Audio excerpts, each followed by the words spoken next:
Ready? All right. Good evening. We'll call this meeting to order. If you'd all please rise and join us in the Pledge of Allegiance. I pledge allegiance to the flag of the United States of America and to the republic for which it stands, one nation under God, indivisible, with liberty and justice for all. Thank you. Please be seated. And Teresa, will you please call roll? Deputy Mayor DeCoursey. Here. Councilmember Baggett. Here. Councilmember Brown. Here. Councilmember Girage. Here. Councilmember Malinga. Here. Councilmember Stearns. Here. Councilmember Trout-Manuel. Excused. Thank you. This evening, Council, as you will notice, there is one agenda modification, and that is under announcements, proclamations, and presentations. It is an update on House Bill 2907, which I mentioned in council remarks 2 weeks ago.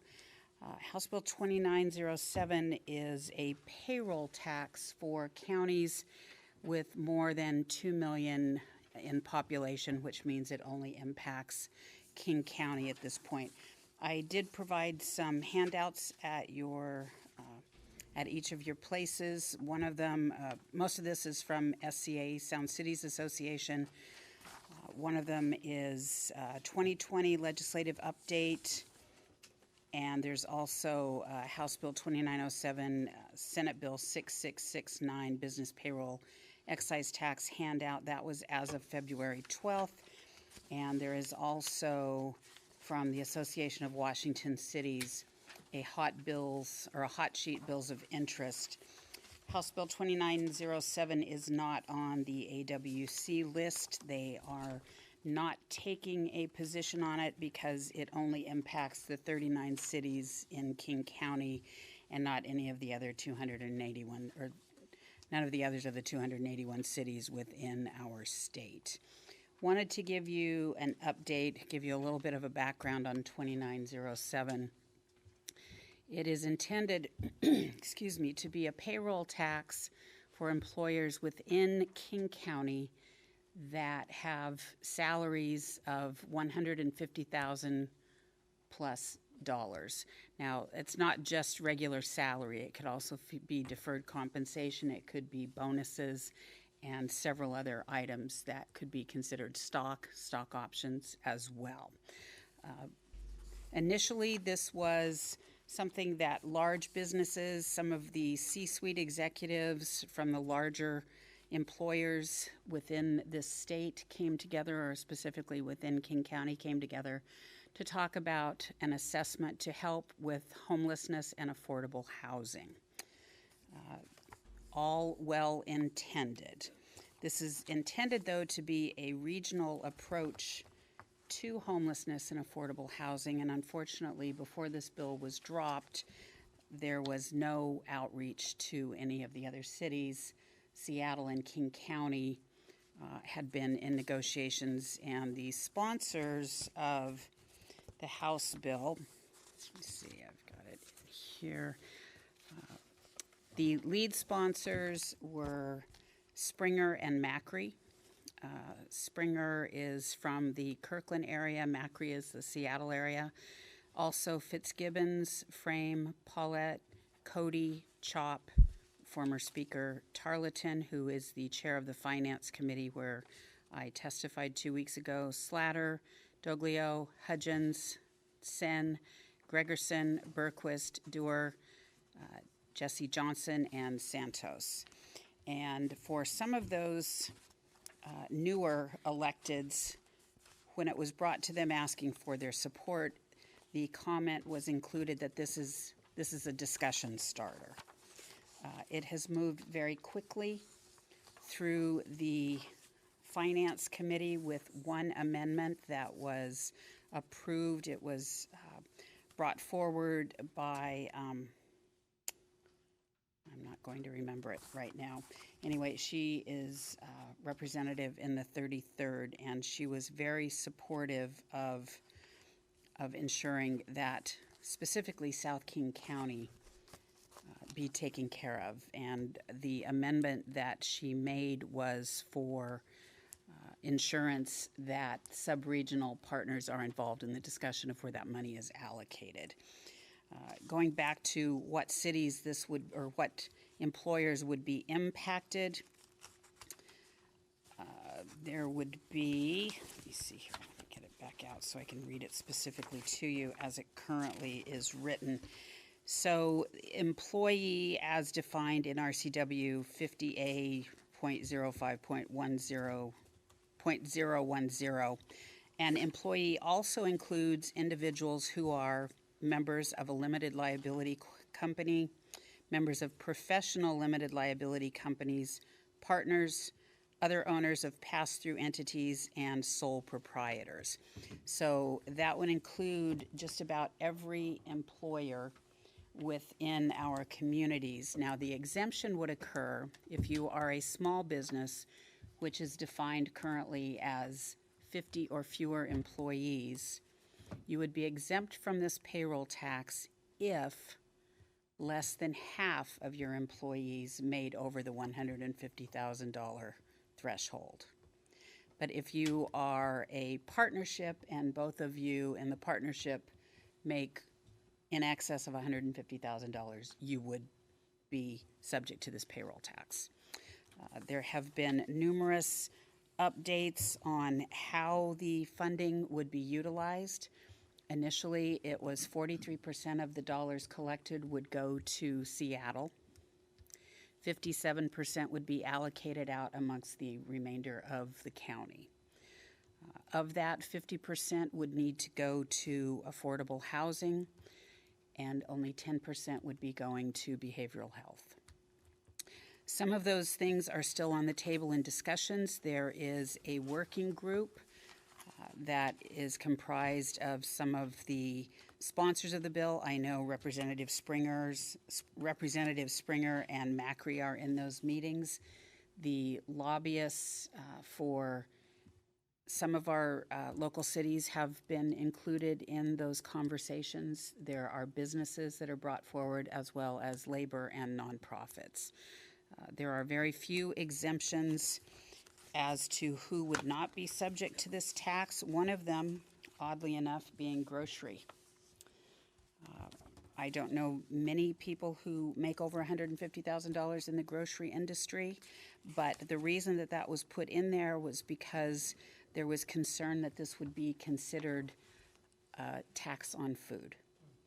And so that's why there is an exemption there. There are also some other exemptions, some of them by statute: businesses that only sell, manufacture, or distribute motor vehicle fuel, businesses that only sell, manufacture, or distribute liquor, federal and state government agencies and subdivisions, and any local governmental entity, and other businesses that a county may not tax based on federal or state law. A small business, as I've already defined, a comprehensive cancer center as defined in the RCW. The county may also grant an employer a 1-year exemption from the tax due to extreme financial hardship, and a county imposing the tax under this section may not enact any exemptions, deductions, or credits not authorized by this chapter. So we reached out to the Employment Security Department within the state of Washington to see if we could receive information on who would be impacted, what businesses would be impacted in the city of Auburn. We could not get that information. That is very confidential information, and it was not available to us. There were some guesstimates made, but nothing that would identify which businesses in our community would be subjected to this. We would imagine that there would be several. The concerns in South King County, I will share with you. One of them is the fact that we are very close to the King-Pierce border, and any businesses that are looking to either relocate, start up, or expand in our area might consider moving to Pierce County, where this tax would not be in effect. There have been numerous conversations almost daily, if not hourly, on updates to this bill. In fact, I was waiting for the final language that had been negotiated through the working committee, but because it is still a very dynamic piece of legislation. I do not have that to share with you at this time. It has to pass out of the House of Origin, which would be the House of Representatives, by 5 p.m. tomorrow to be considered for discussion in the Senate, unless for some strange reason they deem this to be part of the budgeting process, and then it would have an extended life. We don't know exactly where that will go yet. At Sound Cities Association Public Issues Committee meeting last Wednesday, Councilmember J. Raj was there with me. There was a discussion. 32 of the 38 SCA cities were in attendance. Of those, 16 stated that there was concern from their city. Roughly 16 of them had not had an opportunity, most of them had not had an opportunity to speak with their councils on what the position would be. SCA is not going to take a position on this because, as you can understand, there might be some cities that are in favor of it, but a majority of us that were around the table were not in favor of it.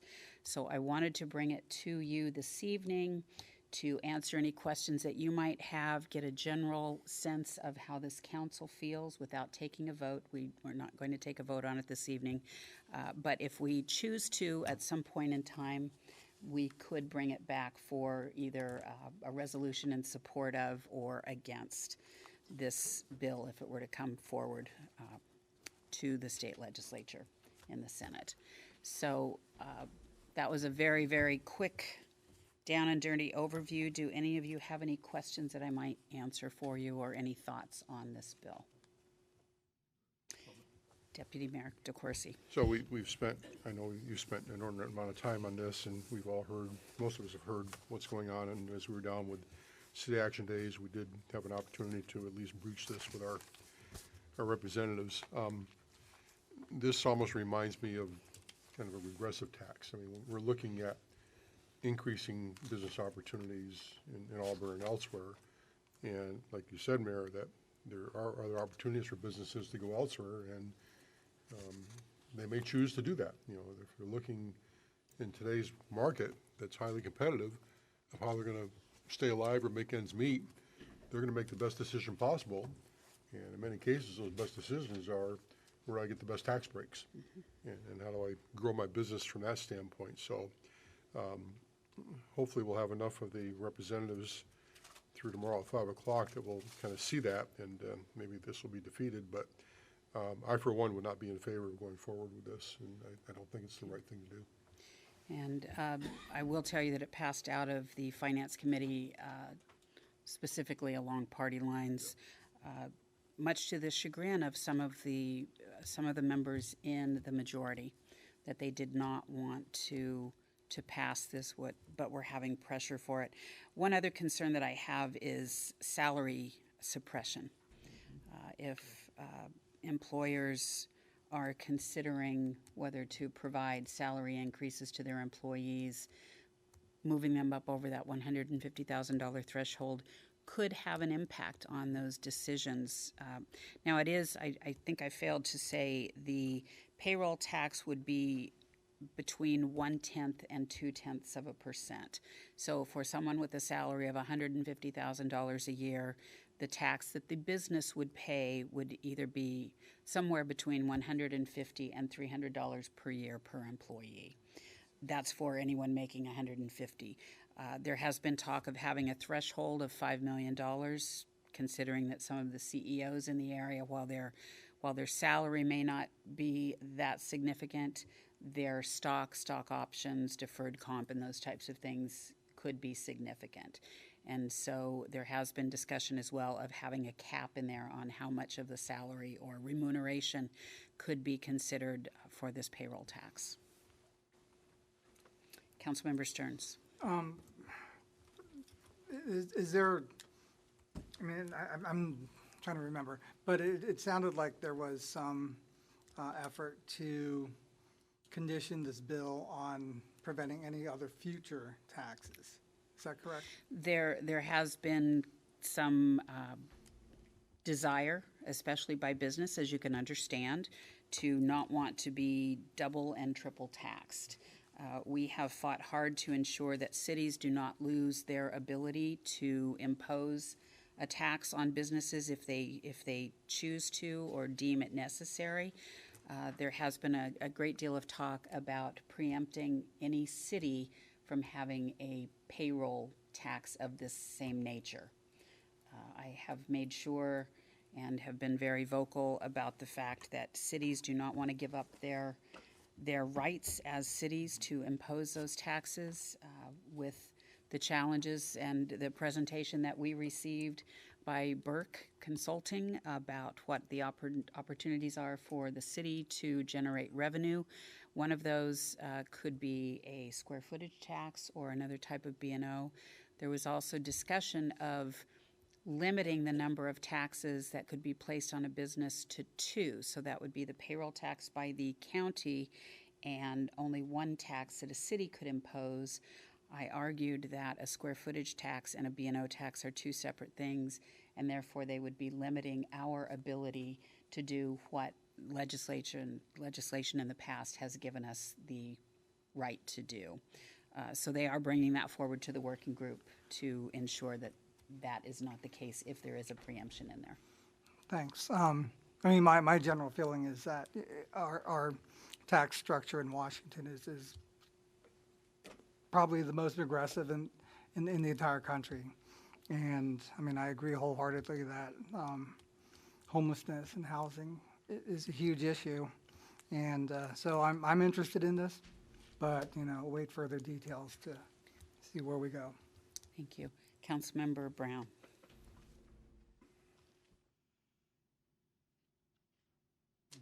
There it is. There it is. Okay, thank you. Thank you, Mayor. I appreciate you bringing this. It's a difficult issue. I was recently, today in the Stand, which is the newsletter that we produce at the State Labor Council, electronic newsletter. There was an article there that identified Washington State as the 4th best state to do business out of the 50 states. And it is the 2nd worst state for regressive taxes. We can certainly look around and find the evidence of the need for dealing with homelessness, mental health issues, drug addiction. We see it on our streets. We see it in the broke down RVs that are parked in our neighborhoods. But I do think that there is concern about preemption, that other subdivisions of our government that need to have a taxing authority. I don't think that overall people are being taxed out of their businesses or homes. And quite frankly, $150,000 a year to set that threshold, maybe it could have been a little bit higher. But I respectfully would submit that that is progressive in nature, and I would also point out that this was a business-promoted tax proposal. I do think that, like you said, Mayor, it was to perhaps push back on other tax proposals. So it's not a done deal yet. We don't know how it's going to come out. I do appreciate the mayor's concern about keeping the cities and others out of the discussion as we develop this public policy. I think it was rushed, but I do think there is a need for the tax revenue. I would agree with you that there is a significant need in this county for affordable housing and for homelessness issues. As you are all aware, just late last winter, there was the Regional Homeless Authority that was approved through King County and through the city of Seattle, and I have been appointed to that governing board. Unfortunately, none of us on the governing board were notified of this in advance as well, even as embargoed information.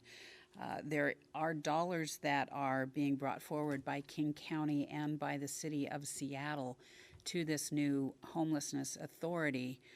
We haven't even identified if those dollars are being spent to the best of the ability.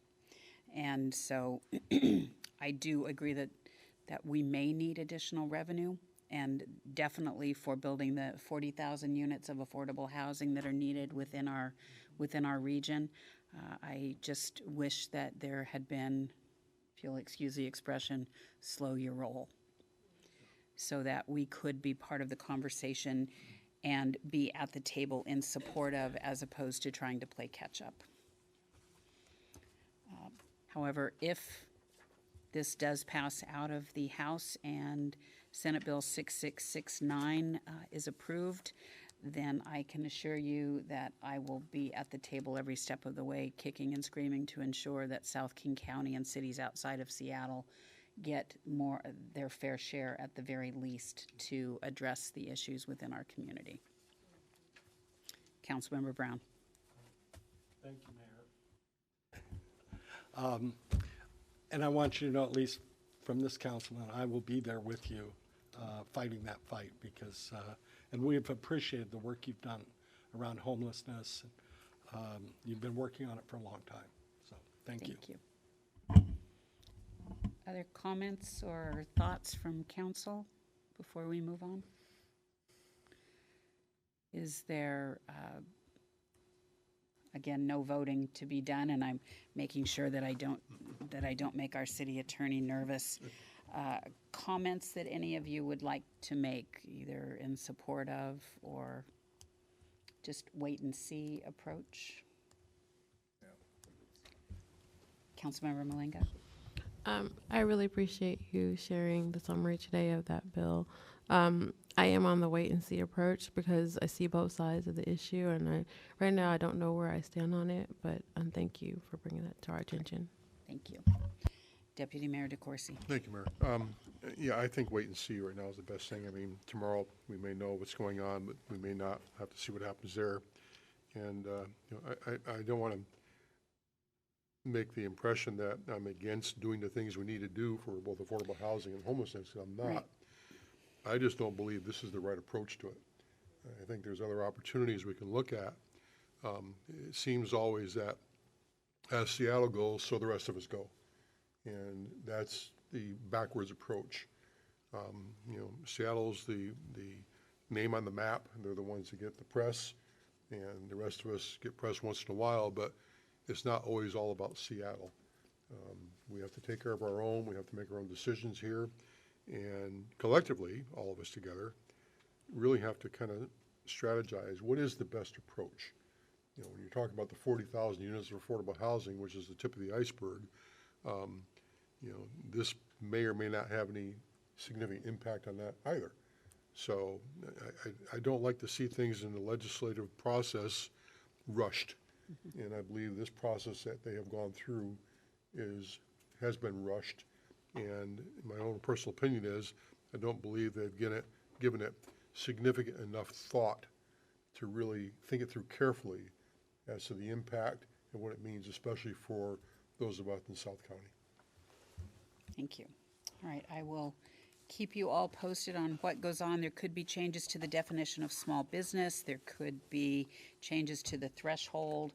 There are a lot of things in play at this moment in time. And again, I was hoping that I would have received the update that they promised to us this morning, but unfortunately, we do not have that yet. So with that, thank you very much, Council, and we will move on to appointments. Appointment to the Art Commission. City Council to appoint Tammy Dwight to the Arts Commission for a 3-year term to expire December 31st, 2022. Do I have a motion? Deputy Mayor DeCoursey. Thank you, Mayor. I move to approve Tammy Dwight to the Arts Commission for a 3-year term to expire December 31st, 2022. Thank you. Is there a second? Councilmember Jane Grosh.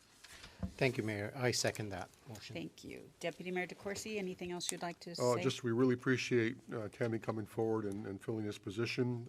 Looking at the credentials, it's an excellent fit. Excellent, thank you. Questions or comments from council? All those in favor of Tammy Dwight being appointed to the Arts Commission for a 3-year term to expire December 31st, 2022, please say aye. Aye. Those opposed, please say no. Passes. All right, we've already gone through the agenda modification. We do have some public hearings this evening. The first one is a public hearing for franchise agreement number FRN 19-0006. City Council to hold a public hearing in consideration of franchise agreement of the said franchise agreement number for Tacoma Water. Ingrid, is there any staff presentation? No staff presentation. We did discuss this at the February 10th study session, and happy to answer any questions should you have any. All right. Council, any questions for Ingrid before I open the public hearing? All right, I will open the public hearing for franchise agreement number FRN 19-0006. Is there anyone that would like to speak to, on this topic? Is there anyone that would like to speak on the topic? Hearing none, I will close the public hearing. We will move to the next public hearing for modification to the 2020 through 2025 TIP or Transportation Improvement Program. City Council to hold a public hearing to consider the adoption of changes to the 2020 through 2025 Transportation Improvement Program. Is there any staff presentation? No, again, we also discussed that at the February 10th meeting. This is just to make modifications and additions to address some recent grants that the city received. Excellent. Thank you. Council, any questions? All right, I will open the public hearing for modification to the 2020 through 2025 TIP. Is there anyone that would like to speak? Is there anyone that would like to speak on the modification to the TIP? Hearing none, we will close the public hearing and move to audience participation. This is the place on the agenda where the public is invited to speak to the City Council on any issue. Those wishing to speak are reminded to sign in on the form provided, and please limit your comments to 3 minutes. Is there anyone that would like to speak? Please come forward.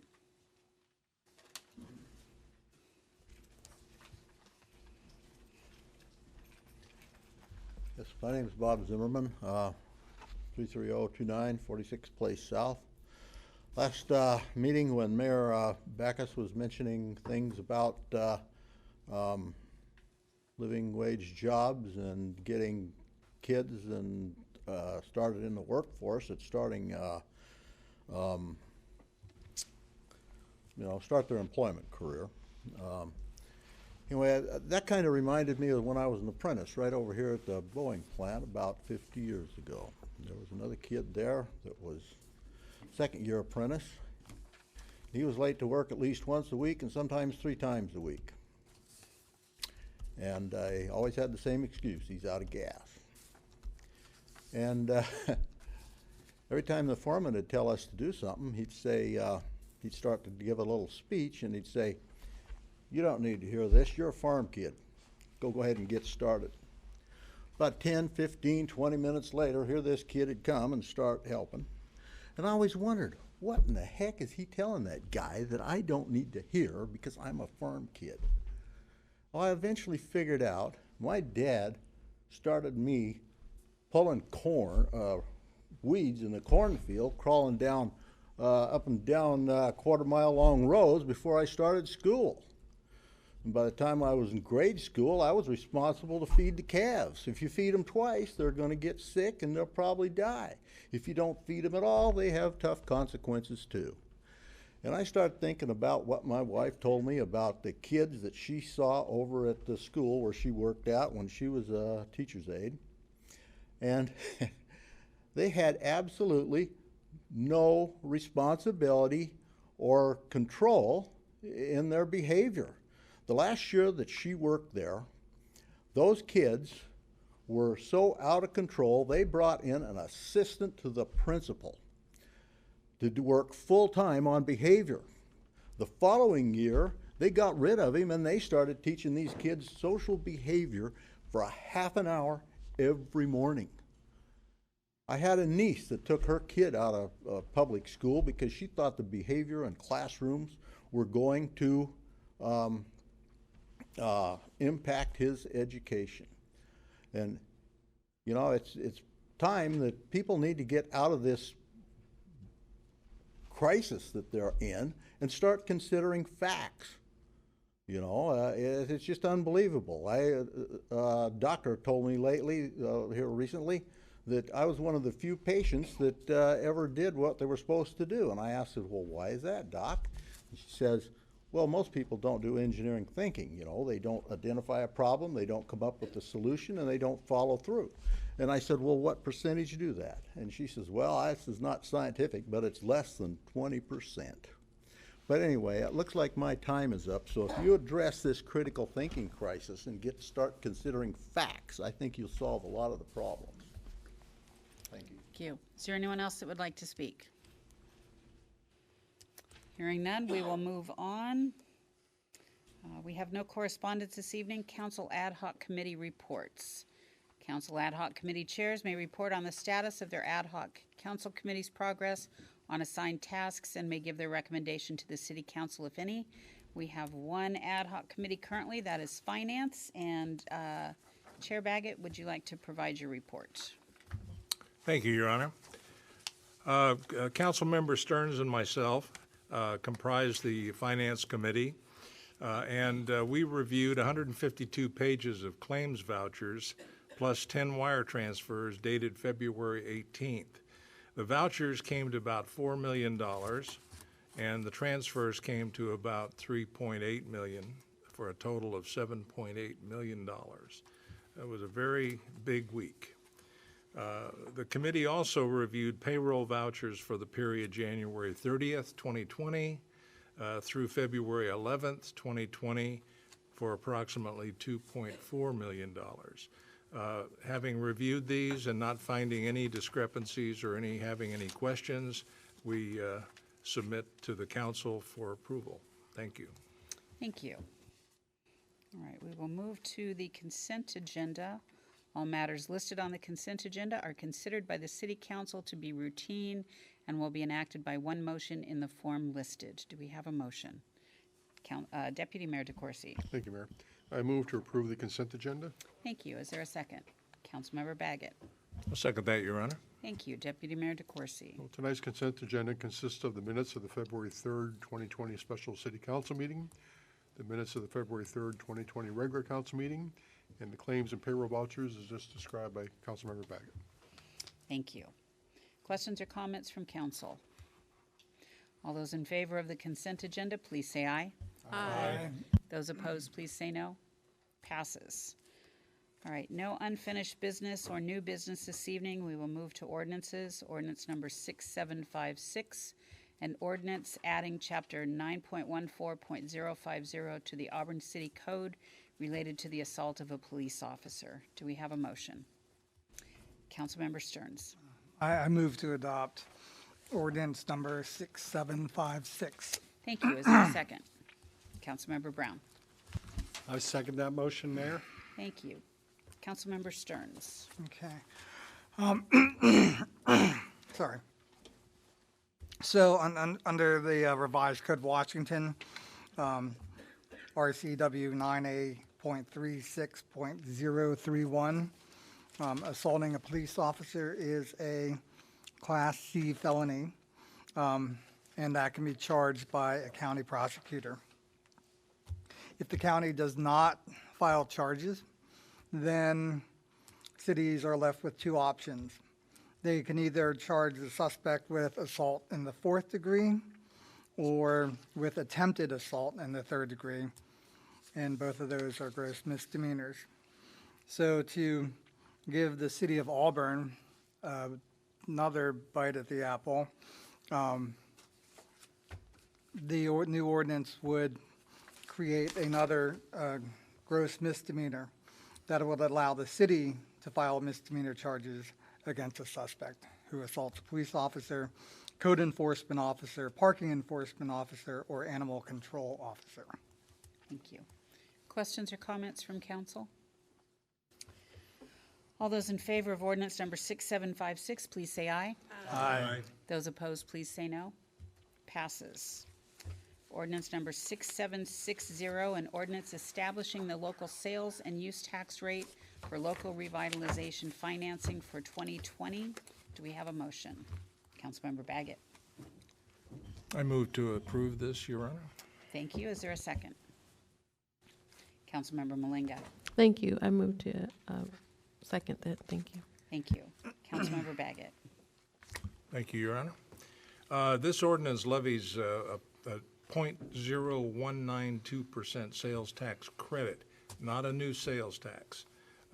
This is for local revitalization financing that will authorize about up to $250,000 per year for the local revitalization program. Our Promenade Capital Improvement is a good example of that. The tax credit is available to the city for up to 25 years. 2020 will be the 11th year that the city has asked the state for this tax credit. As provided by the state, in order for the city to continue receiving the tax credit, the city must request this each year by ordinance. Thank you. Questions or comments? All those in favor of ordinance number 6760, please say aye. Aye. Those opposed, please say no.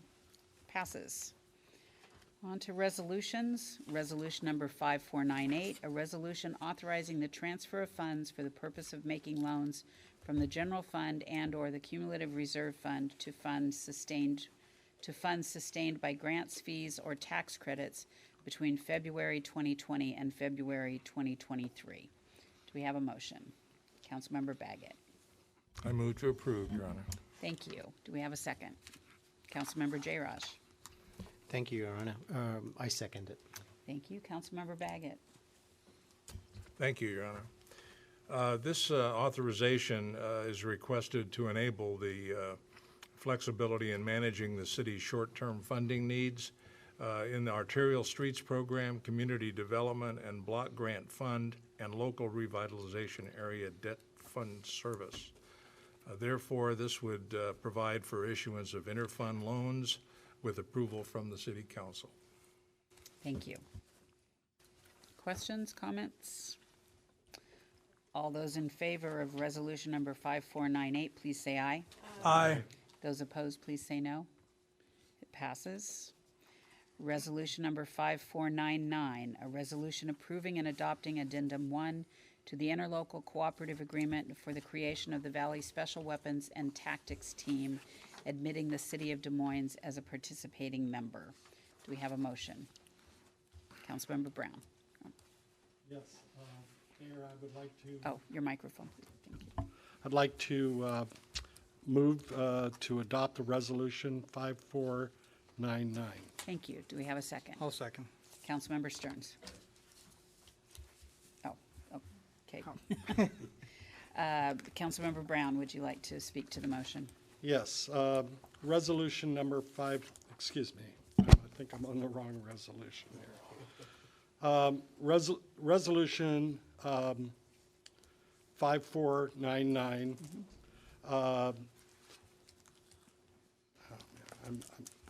I'm a little messed up here in my book. Thank you. This resolution will authorize the mayor to execute an addendum to the interlocal cooperative agreement between Federal Way, Auburn, Kent, Renton, Tukwila, and the Port of Seattle for the creation of the Valley Special Weapons and Tactics Team, which addendum will be substantially in conformity with that of Attachment A. Thank you. Questions or comments from council? All those in favor of resolution number 5499, please say aye. Aye. Those opposed, please say no. Passes. Resolution number 5501, a resolution authorizing the City Council to adopt modifications to the 2020 through 2025 Transportation Improvement Program. Do we have a motion? Councilmember Brown. Is this the one you were waiting for? Councilmember Brown. A little early. Better than being late, right? It is, it is. Thank you, Mayor. I would like to move the adoption of Resolution 5501. Thank you. Do we have a second? Councilmember Malinga. I'll second that motion. Thank you. Councilmember Brown. Thank you again, Mayor. The Resolution 5501 authorizes the City Council to adopt modifications to the 2020 to 2025 Transportation Improvement Program. The state law that requires the TIP to be updated and adopted on an annual basis also requires a public hearing, which we just held. The current TIP was adopted in June of 2019 and has since been modified twice to add or modify projects due to changes in funding availability. This proposed TIP modification is needed to reflect the recent grants that were awarded. Thank you very much. Questions, council? All those in favor of resolution number 5501, please say aye. Aye. Those opposed, please say no. Passes. All right, we will move to mayor and council member reports. At this time, the mayor and city council may report on significant items associated with their appointed positions on federal, state, regional, and local organizations, and we will begin with Deputy Mayor DeCoursey. Thank you, Mayor. On February 6th, I attended the Puget Sound Regional Council Growth Management Policy Board meeting. Very full meeting with a very full agenda that day. One of the primary functions of the Growth Management Policy Board, or GMPB, is to recommend approval of the city's comprehensive plans to the PSRC Executive Board.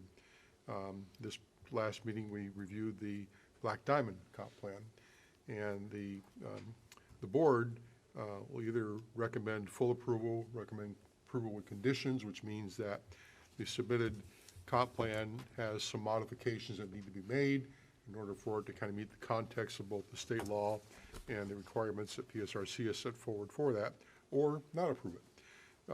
So Black Diamond's plan is approved with conditions. They have a few things they have to kind of modify in that plan to address certain issues, especially related around State Route 169.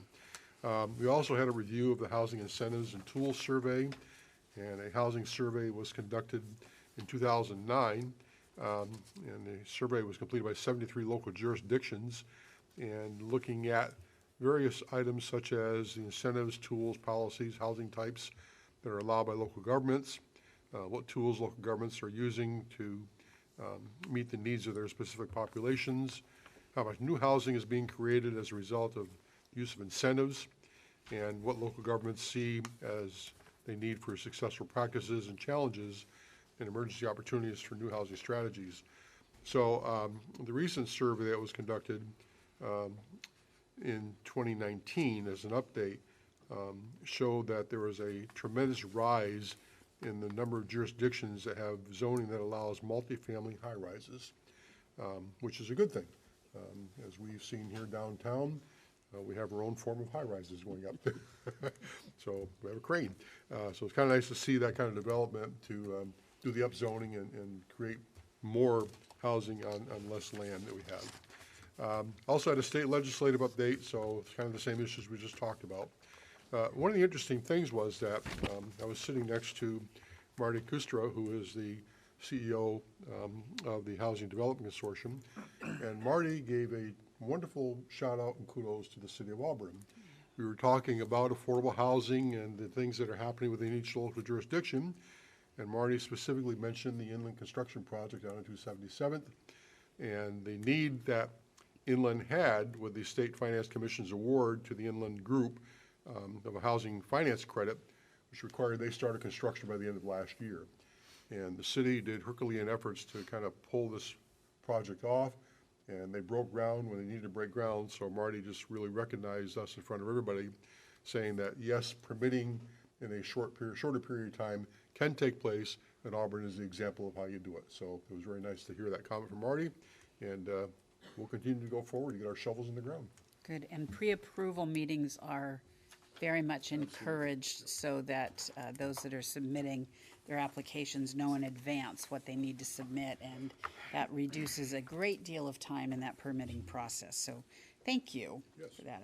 It's nice whenever Auburn can get a shout out like that. We will move on to Councilmember Malinga. Do you have any report this evening? Yes, I would like to report that I just got appointed to the Sound and Cities Association's Children and Youth Advisory Board. Very proud of that work, and we'll have our first meeting in March. I also had a chance over the weekend to attend the Black Education Strategic Roundtable, and I enjoy that group because we're helping to push education for underrepresented populations. I also had a chance to visit the Museum of Flight about a week ago. They had an event for the Michael P. Anderson, and that's also trying to make sure that underrepresented populations of youth are involved in aviation and aerospace. Thank you. Thank you. Councilmember Stearns, and congratulations on your appointment, Councilmember Malinga. Oh, congratulations, too. Just a couple things. I attended the Affordable Housing of Today session up in Renton, and really amazing. Another example where the people from Seattle King Housing were like, how on earth did Inland get done so quickly?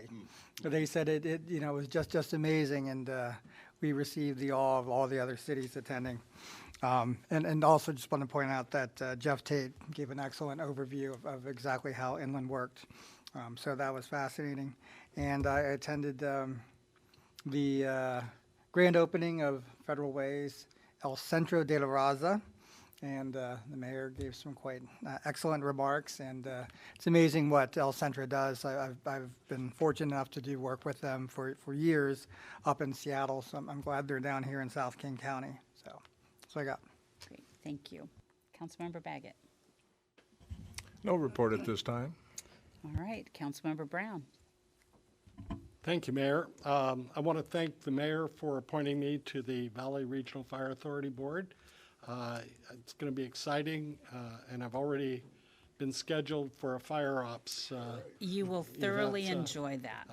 That seems like that's going to be a lot of fun, but I'm looking forward to it. Thank you. It is a full day. I can assure you that you will be very, very tired at the end of Fire Ops 101, but you will be very proud of yourself for completing all of I think there are 5 or 6 different stations. So I look forward to hearing your thoughts on that. Councilmember J. Raj. Thank you, Your Honor. Last Wednesday, February the 12th, we went to the PIC meeting at SCA. It was amazing to see 39 cities over there, 38.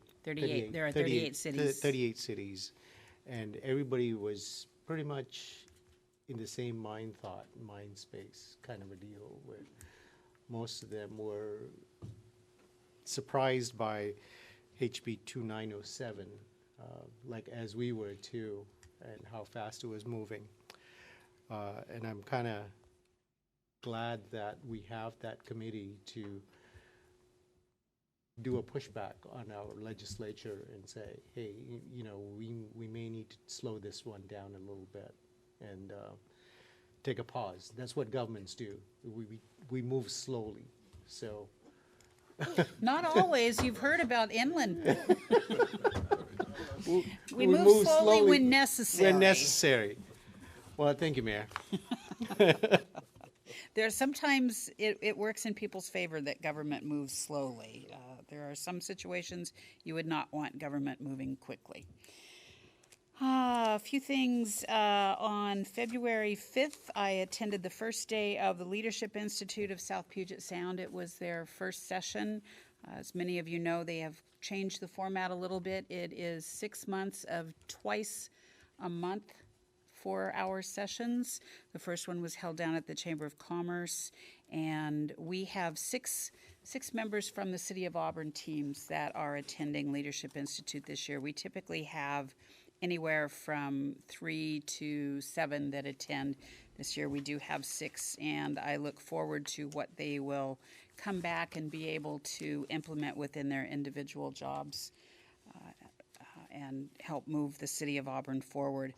As Councilmember Stearns mentioned, we did attend the El Centro de la Raza open house, and Estela Ortega, who is the executive director, CEO, is also the mother-in-law of John Daniels, who is one of the Muckleshoot Tribal Council members.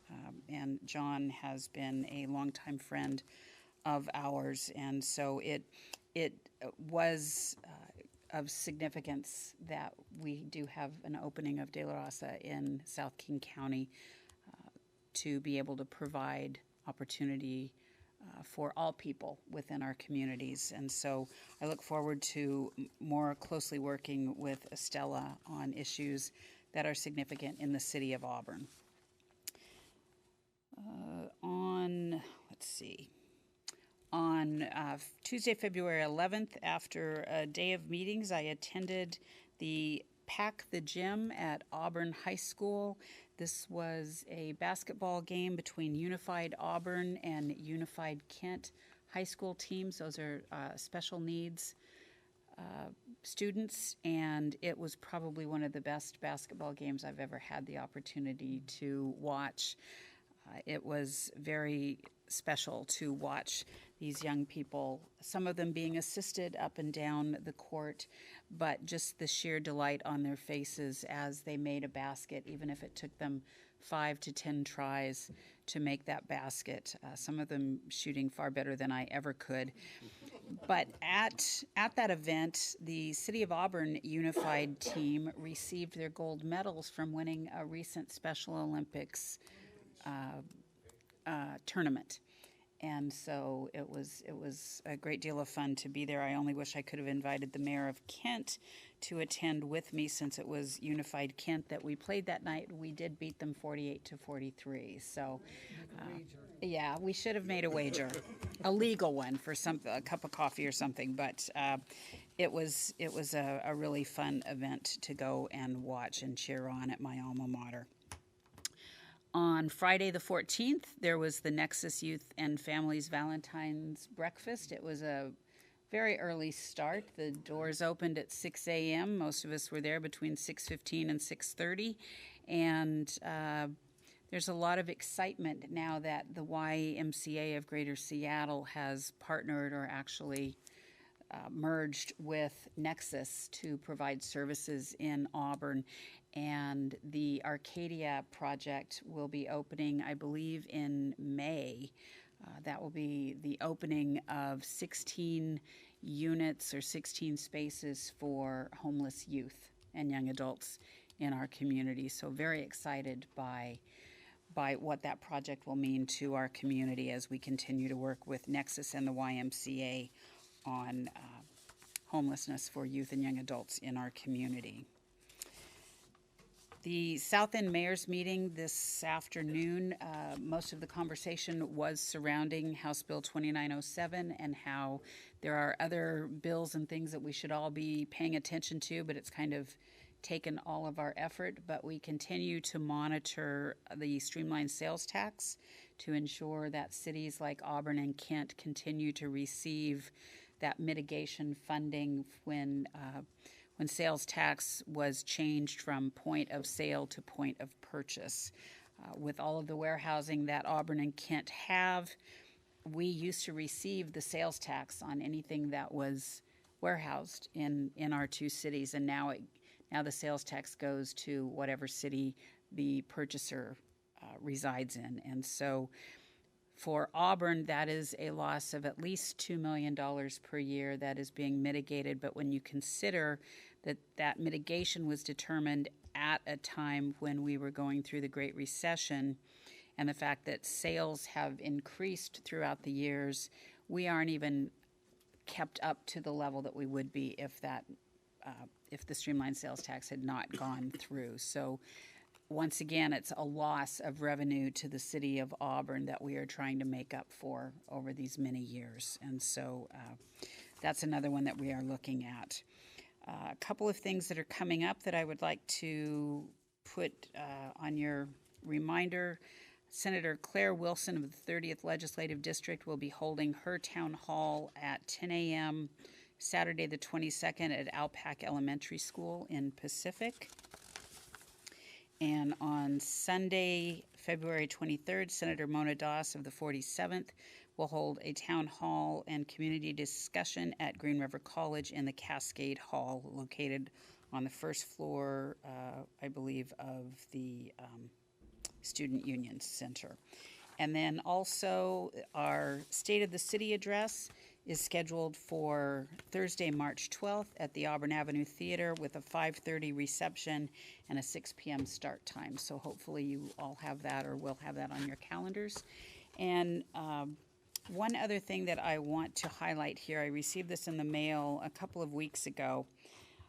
It is from the Government Finance Officers Association, and it says, "Dear Mayor, we are pleased to notify you that your Comprehensive Annual Financial Report, or CAFR, for the fiscal year ending 2018 qualifies for GFOA's Certificate of Achievement for Excellence in Financial Reporting. The Certificate of Achievement is the highest form of recognition in governmental accounting and financial reporting, and its attainment represents a significant accomplishment by a government and its management. When a Certificate of Achievement is awarded to a government, an award of financial reporting achievement is also presented to the individuals or departments designated by the government as primarily responsible for its having earned the certificate. This award has been sent to the submitter as designated on the application. We hope that you will arrange for a formal presentation of the certificate and award of financial reporting achievement, and that appropriate publicity will be given to this notable achievement. We hope that your example will encourage other government officials in their efforts to achieve and maintain an appropriate standard of excellence in financial reporting." So I want to say a huge thank you to our Finance Director, Jamie Thomas, and to your entire team for the great work in ensuring that once again we have received the GFOA Certificate of Achievement for Excellence. Jamie, do you have any idea how many consecutive years we've received that? It's been quite a few. It's over 10. I know that we have a whole shelf full of CAFRs and CAFR awards and a whole wall of those awards that Yes. we receive from GFOA. So we've been committed to a quality CAFR document for many, many years, and our staff does and devotes a lot of their time every year putting that document together. So again, thank you to you and your team for that significant amount of work to ensure that our financial statements are of the highest quality and receive this type of an award. Ms. City Attorney, do we have any need for a closed or executive session this evening? Not this evening, thank you, Mayor. All right, thank you. We are adjourned.